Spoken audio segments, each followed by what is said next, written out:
एक धक्का और दो, बाबरी मस्जिद तोड़ दो।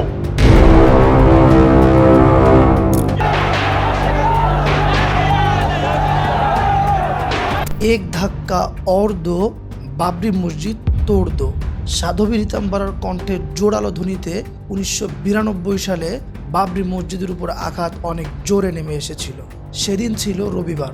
অযোধ্যায় জড়ো হওয়া লক্ষ লক্ষ উগ্র হিন্দুত্ববাদী জনগণ বাবরি মসজিদের উপর কুঠার আঘাত শুরু করে এবং সেটা এসে শেষ করে এই মোদি। কিন্তু এর কারণ কি?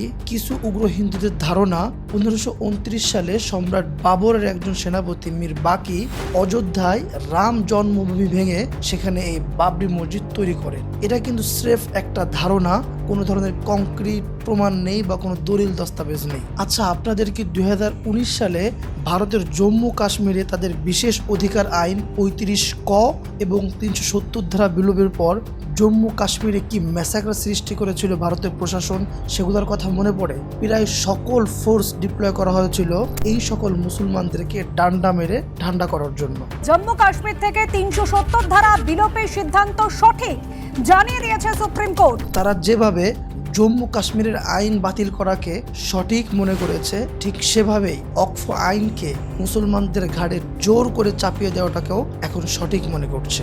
বর্তমানে ভারত সহ প্রায় বিশ্বের প্রতিটা মুসলিম দেশে সবচেয়ে তুঙ্গে শিরোনাম যেটি রয়েছে সেটি হচ্ছে ভারতের ওয়াকফ সংশোধনী আইন। ধরুন আপনি একটি 100 বছরের পুরনো মসজিদে নামাজ পড়েন এবং সেই মসজিদ সংশ্লিষ্ট কিছু সম্পদ রয়েছে। হঠাৎ সরকার পক্ষ থেকে লোক এসে বলল যে এই মসজিদের কাগজপত্র দেখাও, মানে এই জায়গাটা যে মসজিদের সেই কাগজপত্র দেখাও। আপনি যদি দেখাতে পারেন তাহলে তো বেঁচে গেলেন, যদি না পারেন তাহলে এনি টাইম সরকার বুলডোজার এনে পুরো মসজিদ সহ সকল কিছু ভেঙে দিবে এবং সেটাকে হয়তো তাদের আওতায় নিয়ে চলে আসবে। কারণ এই যে সম্পদ, এই সম্পদের পক্ষে আপনার কোনো দলিল দস্তাবেজ নেই। কিন্তু প্রশ্ন হলো 100 বা 200 বছর পুরনো একটা সম্পদের দলিল দস্তাবেজ কি দেখানো আদৌ সম্ভব? হঠাৎই কেন পুরো ভারতে এই বিল নিয়ে এত শোরগোল? কি আছে এই সংশোধনী আইন বিলে? এটি কি মুসলমানদের জন্য ক্ষতি নাকি ভালো? এই সকল বিষয় নিয়ে আজকের ভিডিওতে আলোচনা করা হবে।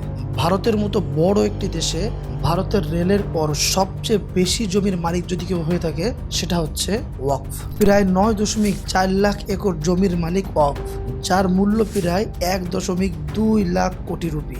এত বিশাল অঙ্কের জমির ভবিষ্যৎ বর্তমানে অনিশ্চয়তায় ভুগছে। 2024 সালের 8ই আগস্ট কেন্দ্রীয় সংখ্যালঘু মন্ত্রী কিরেন রিজিজু ভারতের লোকসভায় পেশ করে ওয়াকফ বোর্ড পরিচালনাকারী আইনের প্রস্তাবিত সংশোধনী বিল। এই বিলে কি চিরতরে পাল্টে যেতে পারে ভারতের মুসলমানদের অবস্থা? হাজার বছর ধরে মুসলিমদের ঐতিহ্য ধরে রাখা এই সব জমি কি এবার কেড়ে নেবে ভারতীয় সরকার? মুসলিম দরিদ্র আর মহিলাদের অধিকারের নামে এই বিল কি ভারত সরকারের একটি নতুন ষড়যন্ত্র?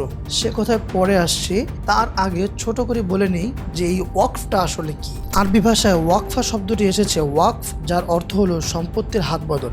ওয়াকফ হলো এমন কোনো স্থাবর বা অস্থাবর সম্পত্তি যা কোনো ব্যক্তি যিনি ইসলাম ধর্মে বিশ্বাস করেন তিনি আল্লাহর নামে দান করে দিয়েছেন। এই ওয়াকফের জমি কোনো ব্যক্তি নিজে ব্যবহার করতে পারে না। ওয়াকফকৃত সম্পদ বা জমি শুধুমাত্র ব্যবহার হয় বিভিন্ন ধরনের দরিদ্র মানুষের ক্ষেত্রে বা মসজিদ, মাদ্রাসা এগুলো পরিচালনা করার ক্ষেত্রে, যেহেতু এটি একটি দানের সম্পদ।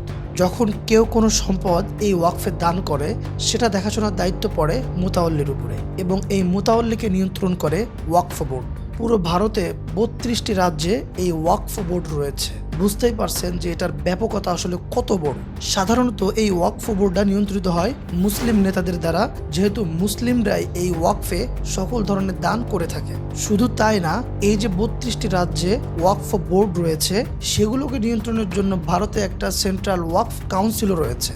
শুধু তাই নয়, ওয়াকফে দানকৃত জমি জমা সম্পদের যে ঝামেলাগুলো আছে সেগুলো মেটানোর জন্য একটা আলাদা ট্রাইব্যুনালও রয়েছে। বুঝতেই পারছেন টোটাল পুরো ওয়াকফ বোর্ডটা কতটা স্ট্রাকচারালি মেনটেন করা হয়। এই ওয়াকফ পরিচালিত হয় কিছু আইনের মাধ্যমে।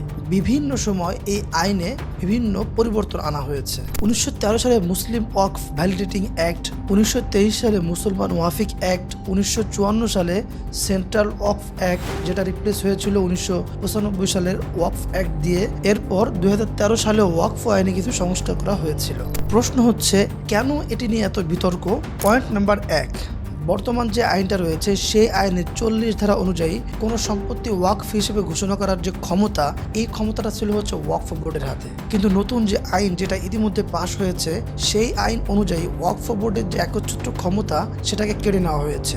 বর্তমানে নতুন আইন অনুযায়ী কোনো সম্পদ ওয়াকফের সম্পদ কিনা সেটা জেলা প্রশাসক বা সেই পদমর্যাদার কেউ ঘোষণা দিতে পারবে, অর্থাৎ এটা এখন ভারত সরকারের নিয়ন্ত্রণে। পয়েন্ট নাম্বার 2, একটি কেন্দ্রীয় পোর্টালের মাধ্যমে ওয়াকফে যে সকল সম্পদ রয়েছে সেগুলোকে নথিভুক্ত করার প্রস্তাব দেওয়া হয়েছে। অর্থাৎ আপনি যখন কোনো একটি জমি নথিভুক্ত করতে যাবেন তখন অবশ্যই সেই জমির এগেইনস্টে আপনাকে কাগজ দেখাতে হবে। প্রশ্ন হলো 300 বা 400 বছর আগে যে জমি ইতিমধ্যে ওয়াকফ করা হয়েছে সেগুলো আসলে কাগজ কোথায় পাবে? অ্যাকচুয়ালি এই আইনের মাধ্যমে সরকার ওয়াকফের বিভিন্ন সম্পদকে খাস জমি বা সরকারি জমি হিসেবে ঘোষণা করার পায়তারা করছে। পয়েন্ট নাম্বার 3, বর্তমান যে আইনটি প্রস্তাব করা হয়েছে সেখানে একটি বিষয় উল্লেখ করা হয়েছে যে ওয়াকফ বোর্ডে যে সকল সদস্য থাকবে সেই সদস্যের মধ্যে 2 জন অমুসলিম অর্থাৎ মুসলিম ছাড়া অন্য ধর্মের 2 জন ব্যক্তি এখানে থাকবে। প্রশ্ন হলো মুসলিমদের ধর্মীয় বোর্ডে কেন অমুসলিম থাকবে? এর উদ্দেশ্যটা আসলে কি? যদি মুসলিমদের ধর্মীয় বোর্ডে অমুসলিমরা থাকতে পারে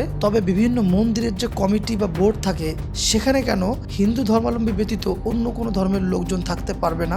পয়েন্ট নাম্বার 4, এই নতুন বিল অনুযায়ী একজন ব্যক্তি তখনই ওয়াকফের সম্পত্তি দান করতে পারবেন যখন তিনি দেখাতে পারবেন যে তিনি মুসলিম ধর্মের অনুসারী 5 বছর ধরে। এখন বিষয়টা হচ্ছে ভাই, আমি আমার সম্পদ দান করব, সেটার জন্য কেন আমাকে এইটা দেখাতে হবে যে আমি 5 বছর ধরে মুসলিম? এই আইনটা বা এই জিনিসটা কেন সংশোধন করা হয়েছে সেটা আমি আর এক্সপ্লেন করলাম না, আপনারা বুঝে নিয়েন। বিষয়টা বড়ই হাস্যকর। প্রশ্ন হলো কেন এই বিষয়গুলি নিয়ে বা এই টোটাল ওয়াকফের বিষয়টা নিয়ে এত বিতর্ক?